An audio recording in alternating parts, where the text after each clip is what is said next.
I think injecting partisanship is not particularly useful at this point. Last year, members of this House and members of this committee, on a bipartisan basis, believed that an expanded renewable fuels mandate was a win for both climate change and a win for energy independence. The benefits of cellulosic ethanol and other advanced biofuels are extraordinary, and the federal government should encourage the development of those resources. But in my view, our enthusiasm for corn ethanol deserves a second look. That's all I'm saying. It deserves a second look.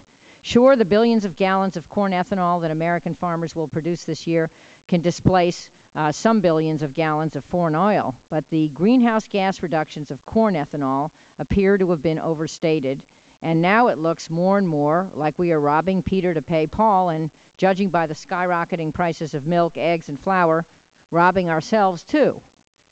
Changes in the U.S. corn market alone are not to blame for the climbing price of food in the U.S. or the scarcity of staple crops in places like Somalia and Haiti. We can point to poor harvests in Australia, Canada, and the Ukraine as other culprits.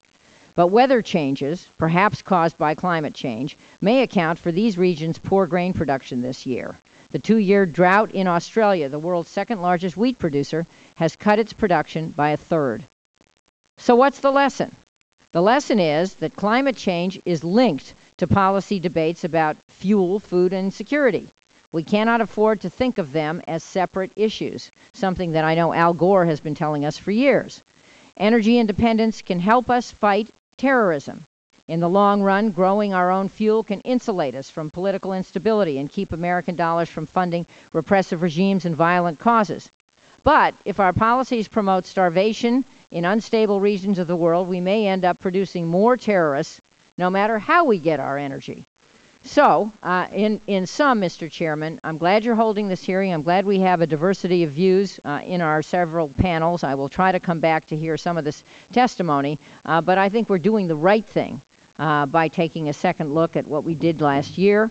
I think we did the right thing last year, but it may need some fine-tuning, and I yield back the balance of my time.